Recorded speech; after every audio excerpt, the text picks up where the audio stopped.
Este se llama Análisis, Historia y Consecuencias de la Muerte de Superman. Corría el año de 1992 y el mundo parecía estar en una transición.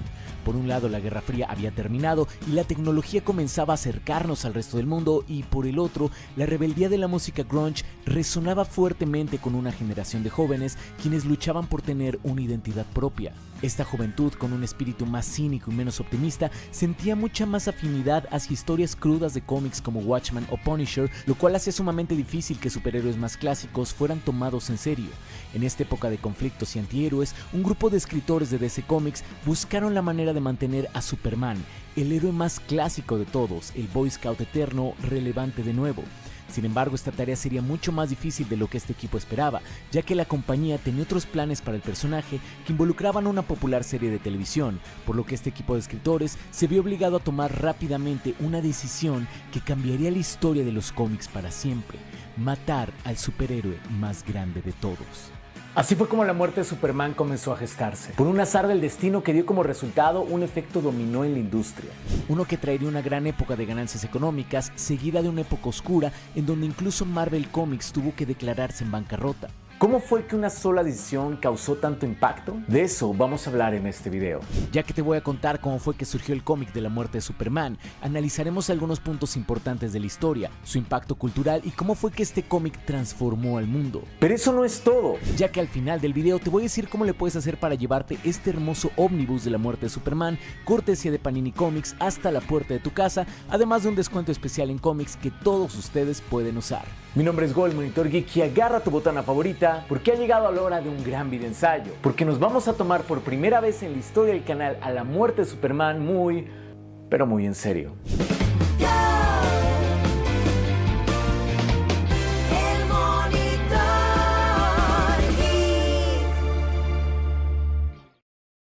Capítulo 1. Creando la muerte de Superman.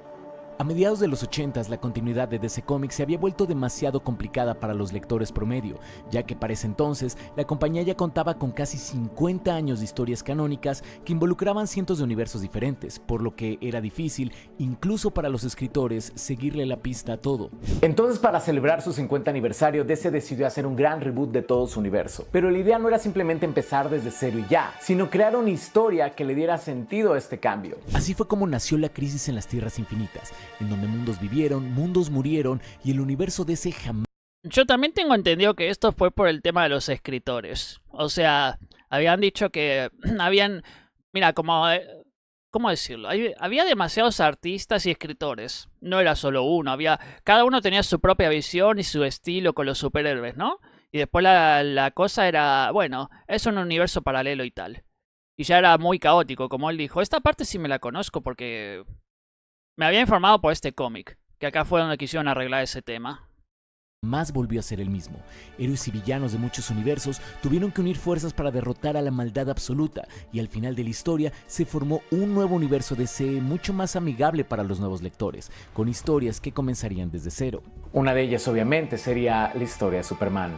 John Byrne, el veterano de Marvel quien había escrito y dibujado títulos como Fantastic Four y X-Men, fue el encargado de darle forma a la nueva mitología del Hombre de Acero, y lo hizo con bastante éxito, ya que logró renovar varios de los elementos clásicos de Superman e incorporar temas diferentes como un nuevo Lex Luthor, quien ahora era un malvado empresario en vez de solo un científico, una relación más funcional con Lois Lane, y sobre todo estableció a los Kent como personajes centrales, quienes ahora se encargaban de formar y guiar a su hijo Clark. Y dato importante, ahora Luthor sí era calvo, porque al inicio Luthor no era calvo.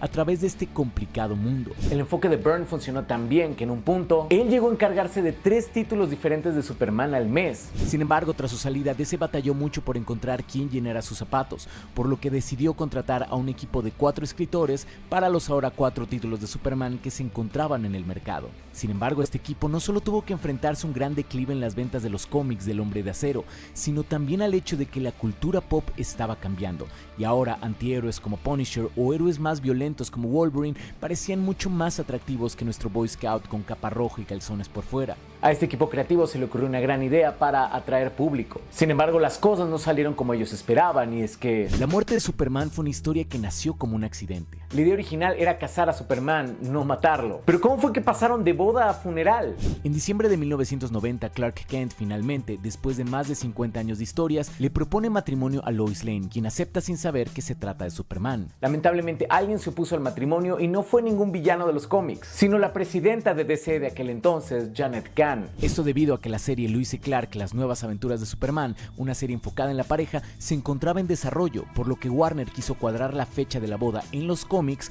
con la boda en la serie. El problema, que la serie tardaría más de 2 años en concretarse, por lo que los escritores tenían que sacarse algo de la manga y pronto. Algo que no iba a ser sencillo, ya que todas las piezas estaban puestas para llevar a cabo una boda, un gran evento que atraería a muchos lectores. Aquí fue cuando Jerry Ordway dijo en el cuarto de escritores una broma que solía repetir cada que se encontraban en un bloqueo creativo: simplemente vamos a matarlo. Sin embargo, en esta ocasión no hubo risas, porque los 4 escritores de Superman súbitamente se dieron cuenta de que tal vez no era una mala idea. La cultura pop y la juventud parecían haber decidido que Superman ya no se trataba del hombre del mañana, sino que representaba un heroísmo que parecía cada vez más obsoleto y alejado. De igual forma, habíamos dado por sentado que Superman siempre estaría ahí para salvarnos, no importa que tanto lo ignoráramos. Sin embargo, con el cómic Superman número 75, el mundo experimentaría por primera vez en más de 50 años lo que sería la vida sin un Superman. El equipo creativo... Es que yo tengo entendido que lo iban a matar definitivamente. No sé si estoy equivocado. Porque ya con los cómics que estaban vendiendo menos y lo que acaba de decir de que ya no lo tomaban tan en cuenta a Superman como superhéroe, porque ya habían matado a Barry, o sea, a Flash. Aunque lo de Flash fue diferente. Flash murió haciendo algo heroico. Pero a Superman creo que lo iban a matar definitivamente, o por lo menos, quién sabe, si lo iban a matar por años. Porque ya como que decían, ya no funciona. Bueno, vamos a matarlo. Creativo ya tenía su idea. Ahora había llegado el momento de decidir quién sería el elegido de matar al héroe más grande de todos. Se decidió que tenía que ser un personaje nuevo y que no se usarían tácticas previamente utilizadas como la kriptonita o incluso un plan maestro. En vez de eso, el equipo usó una idea que Dan Jurgens estaba desarrollando para el cómic, que básicamente era una historia tipo monstruo contra Superman en Metrópolis. Se trataba de una idea sumamente sencilla, pero decidieron que tener una fuerza destructiva capaz de golpear a Superman hasta la muerte podría resultar en un concepto novedoso. Otro punto muy importante es que no quisieron darle un origen al personaje, porque querían que toda la historia girara alrededor de la gran pelea entre estos dos titanes. El nombre, por su parte, también se trató de un accidente, ya que el editor Mike Carlin escribió en la pizarra la frase "el Doomsday", o sea, día del juicio final, de Superman, algo que sonó bastante atractivo y terminó por quedarse. Finalmente, el diseño se lo podemos atribuir a Dan Jurgens, quien creó esta criatura monstruosa con huesos salidos con la intención de emular estos diseños edgys noventeros que eran tan populares en esas épocas. Lo cual se me hace una elección sumamente interesante, porque es como si, de cierta manera, Superman no solo se estuviera enfrentando a Doomsday, sino también a la cultura pop de aquel entonces. Una batalla que tal vez ni siquiera el Hombre de Acero sería capaz de ganar. Capítulo 2. La historia del cómic. En algún lugar,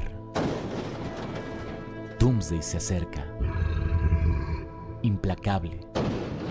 Imparable. Doomsday está aquí. De esta manera, el personaje de Doomsday fue introducido al final del cómic Superman The Man of Steel número 17 en noviembre de 1992, un pequeño preludio a lo que después sería conocido como el arco de la muerte de Superman. Y algo que aquí hay que decir es que, a pesar de que no se trata de una historia muy compleja, sí tiene algunos objetivos muy específicos, particularmente presentarnos a los protagonistas y su manera de ver al mundo. Por ejemplo, Doomsday en ese momento no tenía un origen, simplemente se trataba de un monstruo que salió de un cautiverio y comenzó a destruir todo a su paso. De hecho, en paneles como este nos daban a entender que incluso disfrutaba de una manera muy rudimentaria del hecho de quitar una vida. Se trataba de un ser que parecía estar lleno de odio y que por alguna razón se oponía a cualquier... Uy, Dios. ¿Para qué tenías que poner el Doomsday de esta película? Este sí que era horrible, ¿eh? Nunca me gustó. Cualquier forma de vida, alguien que destruía por placer. Por otro lado, aunque los lectores ya conocíamos a Superman, el cómic quiso dejar en claro por qué se trataba de un personaje tan especial. Es por eso que el arco comienza con Superman rescatando a un niño por segunda vez y recordando a la perfección su nombre, como si se tratara de un querido amigo. Posteriormente, Superman tiene una entrevista con Cat Grant en donde entendemos, gracias a sus respuestas, por qué se trata de un héroe tan querido. Todo esto al mismo tiempo que la Liga de la Justicia de aquel entonces pelea contra el monstruo que ahora llamamos Doomsday. Te agradezco por venir, Superman. Es muy raro que des entrevistas. Creo que para ganarnos la confianza de los estadounidenses, primero tienen que conocernos, señorita Grant. Sin su confianza no somos tan efectivos. Como líder de la Liga de la Justicia, tal vez puedas darnos la historia desconocida de ti y tus compañeros. Permítame corregirla en ese aspecto, señorita Grant. No es justo para los demás que sea considerado el líder de la Liga. Somos un grupo de individuos que nos juntamos para llevar a cabo el trabajo que solos no podemos hacer. ¡Beetle! ¡Hay un proyectil acercándose! ¡Prepárense para el impacto! No seas modesto. Muchos comentan que tu presencia le da mayor fuerza a la Liga. Desde antes de que me uniera ya era un grupo talentoso y unas personas muy dedicadas, señorita Grant. Es un honor formar parte de la Liga. ¿Qué prefieres, entierro o cremación? Dime, Superman, ¿le temes a algo? Buena pregunta, señorita. Verá, el miedo siempre está presente en nuestro trabajo.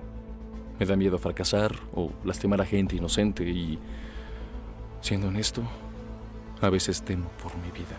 La transmisión es interrumpida por un reporte especial. Eso último es un poquito raro, teniendo en cuenta antes del reinicio las cosas locas que hacía Superman.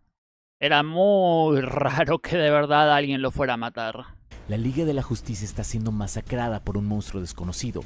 Es hora de que Superman vaya al rescate. En este punto es cuando Superman finalmente se une a la que sería la última batalla de su vida. Sin embargo, hay otro personaje que regularmente pasa desapercibido, pero que también es muy importante para la historia que se pretende contar, porque es el personaje que representa al público de aquel entonces. Se trata de un joven llamado Mitch que está viendo la entrevista de Superman en su preparatoria. Sin embargo, en su mente, el Hombre de Acero se trata de un Boy Scout aburrido y mediocre, por lo que menciona que hubiera preferido que entrevistaran a alguien como Guy Gardner, un personaje que se asemeja más a estos antihéroes que eran populares en la época. Mitch eventualmente llega a su casa, en donde tiene una pelea con su madre, pero esta es interrumpida cuando la heroína llamada ¿Cómo cambió ese personaje, el Guy Gardner? Hoy día es un personaje súper odiado. Ice entra volando por la ventana y su casa se convierte en una zona de guerra. Bueno, hay gente que lo quiere, pero a mí me cae muy mal. Es chistoso a veces, pero me cae mal. Está hecho para que te caiga mal. Entre la Liga de la Justicia y Doomsday, quien eventualmente incapacita a toda la Liga. Cuando esto sucede, Mitch y su familia quedan atrapados en el fuego. En un principio, Superman toma la difícil decisión de ignorar el pedido de ayuda de Mitch para poder atrapar a Doomsday antes de que cause más daño, pero al ver que ningún miembro de la Liga puede ayudar a la familia, el Hombre de Acero se las arregla para entretener a Doomsday y finalmente poder salvarles. Entonces fíjate lo que tenemos aquí, una persona que representa a la juventud de esa época, la que prefiere a los héroes edgys, esos que toman decisiones difíciles. Y aquí vemos como en un principio Superman lo hace, pero después se arrepiente y regresa a ayudar a la familia. Conforme el cómic va avanzando, Mitch se da cuenta de cómo este heroísmo clásico y esta necesidad de ayudar a todos sin importar qué, siguen siendo valores muy vigentes. Y quizás es un poco paternalista para mi gusto, pero recordemos que en este cómic Superman no solo se enfrentaba a Doomsday, sino también a la cultura misma. Durante los siguientes ejemplares, Doomsday y Superman se enfrentaron en una feroz batalla que cada vez se sentía más. Hay una cosa que no nombró, pero hay un datito que yo la primera vez que leí esta historia no entendía muy bien. Dijeron que querían que se centre todo en el monstruo y en Superman. Y por eso la Liga de la Justicia que aparece no es la Liga de la Justicia más conocida. O sea, vos ves esta historia y decís, ¿y dónde está Batman? ¿Dónde está la Mujer Maravilla? ¿Dónde está Flash? ¿Aquaman? Hasta Aquaman. No hay ninguno. O sea, eso está hecho intencional para que no te distraigas tanto con ellos. Aunque hubiese tenido mucho más impacto, creo yo, que el bicho este los vaya masacrando a todos. Después por eso en versiones más modernas sí que ya lo hicieron. Pusieron a los personajes conocidos recibiendo una paliza del bicho este y después viniendo Superman a ayudarlos. Intensa. De hecho, te voy a dar un dato interesante de por qué se siente de esa manera. Observa estas páginas del cómic de la muerte de Superman y dime si notas un patrón a lo largo de ellas. ¿Notaste algo? ¿No? Vamos al ejemplar que sigue y esta vez fíjate en el número de paneles por página. Resulta que este cómic entonces, además de contar una historia, funciona como una cuenta regresiva a la muerte de Superman. Es por eso que este ejemplar tiene 4 paneles por página, el que sigue 3 paneles, el que sigue solo 2 paneles por página, y en la batalla final contra Doomsday solo hay una imagen por página. La idea era que esta cuenta regresiva hiciera que la batalla se sintiera cada vez más agresiva, brutal e imponente. Y es que algo que hay que recordar es que los cómics tienen la capacidad de contar historias no solo a través de imágenes y diálogos, sino también a través de elementos físicos como la distribución de los paneles. Por ejemplo, en la historia de Batman y la Corte de los Búhos, hay una sección en donde Batman está desorientado y perdido en un laberinto, y tú como lector tienes que ir girando el cómic para leerlo, lo cual transmite esa sensación de estar perdido, tal y como la muerte de Superman te da esta sensación de final inminente. La feroz batalla entre Doomsday y Superman los lleva hasta el corazón de Metrópolis, justo a las puertas del diario El Planeta. El monstruo parece estar a punto de acabar con Superman, por lo que Jimmy Olsen y Lois Lane, quienes están reportando lo sucedido, hacen lo posible por distraer al monstruo, dándole a Superman valiosos segundos para poder recuperarse y seguir peleando para proteger a sus amigos y la ciudad a la que ama.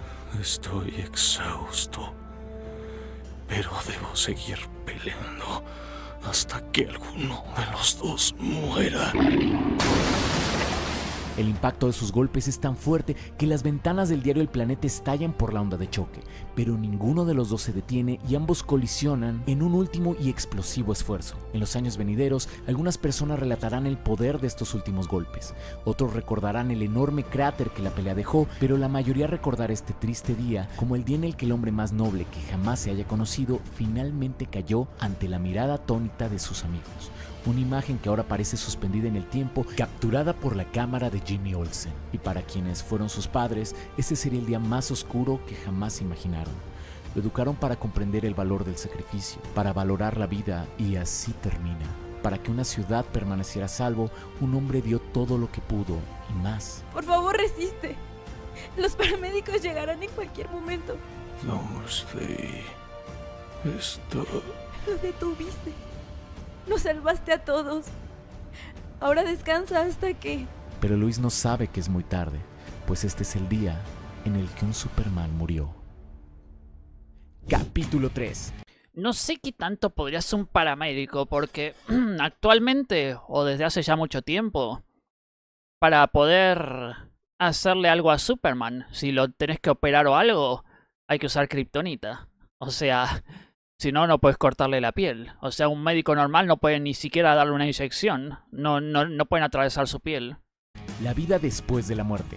En este ómnibus podemos observar varios anexos como un reportaje especial del diario El Planeta, en donde distintas personalidades del mundo de DC Comics cuentan cómo se sienten de que Superman ya no esté entre ellos, desde Wonder Woman hasta Bruce Wayne y Lex Luthor. Sin embargo, esta gran noticia no solo se cubrió en los medios ficticios de DC Comics, sino también en el mundo real. Los lectores frecuentes de cómics estaban más o menos acostumbrados a estos grandes eventos en donde algún personaje moría en las páginas de su cómic favorito y después regresaba de alguna manera. Pero esto era algo completamente nuevo para la audiencia mainstream y para los medios de comunicación, quienes tomaron el anuncio de la muerte de Superman como algo absoluto e irreversible. Periódicos, talk shows y hasta programas de noticias se sumergieron de lleno en este evento, y el cómic se convirtió en todo un fenómeno mediático que hizo que millones de personas que jamás habían comprado un cómic compraran un ejemplar de esta historia, ya que todos querían ver de primera mano si el Hombre de Acero en verdad había muerto.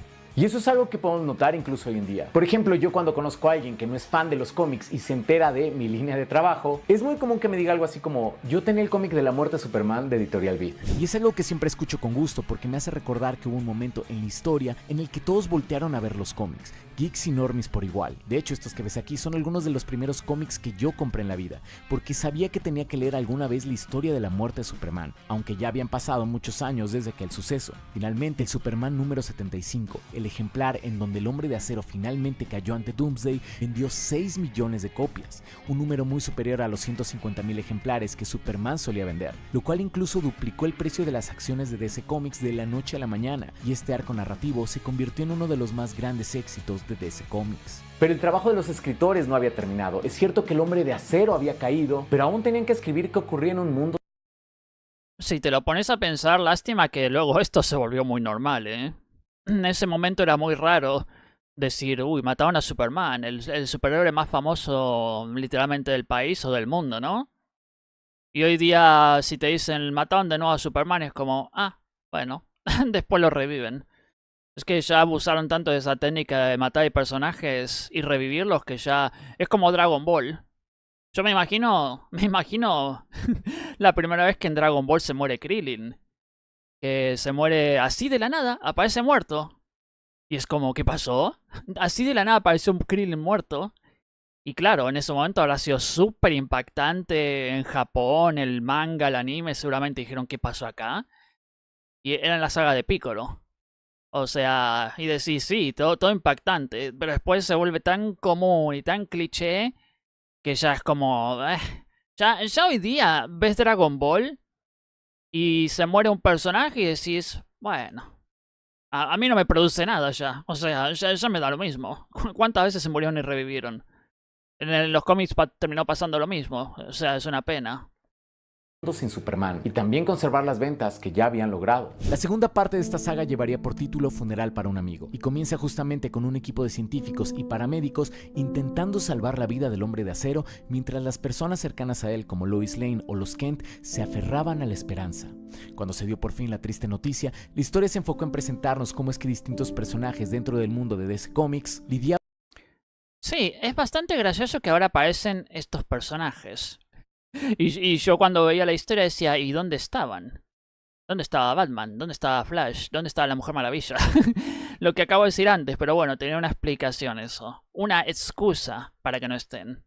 Con la muerte de su héroe más grande. Por un lado vemos como la comunidad de superhéroes se reúne e intenta honrar su memoria mediante un funeral y protegiendo su ciudad. Pero creo que mi parte favorita es ver cómo algunas personas sin poderes lidian con este suceso. Por ejemplo, vemos cómo es que un hombre intenta lucrar con la muerte de Superman, no porque no lo respete, sino porque al final de cuentas la vida sigue y este hombre tiene que mantener a su familia. También vemos como el fan más grande del Hombre de Acero, un hombre sencillo llamado Vivo Vivowski, se pregunta en un momento de soledad qué tipo de Dios permite que un hombre así muera, mientras un veterano como él sigue con vida, por lo que solo puede decir, no está bien Dios, no está bien. Pero sin duda, mi parte favorita del funeral tiene que ver con la familia Kent. Cuando Superman murió a manos de Doomsday, el mundo entero se unió en luto para darle el último adiós a su héroe más grande. Decenas de superhéroes y políticos se dieron cita en la ciudad de Metrópolis y las calles estaban abarrotadas por miles de personas que buscaban despedir al último hijo de Krypton. Lamentablemente este funeral era para decirle adiós a la leyenda y no al hombre que verdaderamente fue. Nadie sabía que Clark Kent era realmente Superman, por lo que las personas más cercanas a él, como Lois y Jimmy o incluso los Kent, no pudieron acercarse al féretro, por lo que tuvieron que ver el funeral desde un televisor en Kansas. Marta, apaga eso. Nos despediremos de nuestro hijo a nuestro modo y que el mundo se despida de Superman a su manera. Marta y Jonathan Kent entonces tomaron algunos de los objetos personales de Clark y los enterraron en el sitio donde su cohete se estrelló en la Tierra hacía tantos años. Eras nuestro regalo del cielo y desde el principio te amamos con todo el corazón. El cielo te dejó con nosotros y ahora el cielo te ha llevado. Así, mientras los héroes más poderosos del mundo enterraban a Superman, los Kent, en privado, enterraron a su modo a Clark Kent. Está potente esta parte igual, ¿eh? Y vos imagínate, ahora también tendría que surgir la sospecha, ¿no? ¿Dónde está Clark? Y yo imagino que habrán puesto la excusa de, bueno, murió... A ver, creo que no murió nadie, ¿o sí? No me acuerdo ahora si murió alguien en la pelea que tuvieron esos dos. Porque Superman se esforzaba para que nadie se muera. Entonces, ¿en qué momento murió Clark? Nah, la gente no se puso a pensar en eso. ¿Dónde está? Unos ejemplares más tarde, la tristeza de perder a un hijo fue demasiado para Jonathan Kent, quien sufrió de un infarto al corazón y perdió la voluntad de vivir. Ya voy, hijo. Sí, esta parte estaba muy potente. Esto el padre sí lo recordaba. Jonathan, no. ¡No me dejes sola! Así, con ese cliffhanger termina la sección del funeral y, aunque no lo creas, DC Comics dejó de publicar todos los títulos de Superman durante 3 meses. Esta pausa dramática le hizo pensar al público que quizás verdaderamente Superman se había ido, ya que jamás se había visto que alguna compañía de cómics hiciera una maniobra similar. Sin embargo, tras la pausa, era el momento de traer al Hombre de Acero. Igual fue muy poquito, ¿no? O sea, Barry, ¿cuánto estuvo muerto? Como 28 años. No me acuerdo cuántos años estuvo muerto Barry. Lo que pasa es que a Barry lo reemplazaron fácil porque estaba Kid Flash, que era Wally y se convirtió en Flash. Entonces había un reemplazo preparado, pero con Superman, ¿quién iba a reemplazarlo? Aparte que no creo que les haya... O sea, con Flash como que pasó medio desapercibido. Bueno, no tanto. Porque Flash, o sea, Wally tenía su personalidad. Pero eran muy parecidos con el traje y todo. Con Superman es irreemplazable, o sea... Acero de vuelta, algo que los escritores dijeron que resultó todavía más difícil que matar al personaje. La idea no era traer a Superman de vuelta inmediatamente, sino que un personaje nuevo ocupara su lugar temporalmente. Sin embargo, cada uno de los 4 escritores tenía una idea diferente de cómo abordar el problema. Roger Stern quería renovar un personaje llamado Eradicator para que fuera un tipo de Superman mucho más alienígena que humano. Karl Kessel propuso la idea de tener a un Superman de la generación MTV. Dan Jurgens quería que su personaje de Hank Henshaw engañara al mundo haciéndole pensar que se trataba de Superman, y Louise Simonson quiso retomar la vieja leyenda de John Henry, el hombre que se enfrentó a las máquinas, para crear una especie de Superman del pueblo. Al final se decidió que, como eran 4 títulos de Superman, 4 personajes diferentes tenían sentido, lo cual haría que el público se preguntara si alguno de ellos era en verdad el auténtico Hombre de Acero. Este arco llevaría por nombre El Reino de los Superman, tomando como inspiración el nombre de la primera historia de Superman jamás creada, en donde el personaje incluso era un villano. De esta manera se comenzó a construir el camino para que Superman regresara a la vida.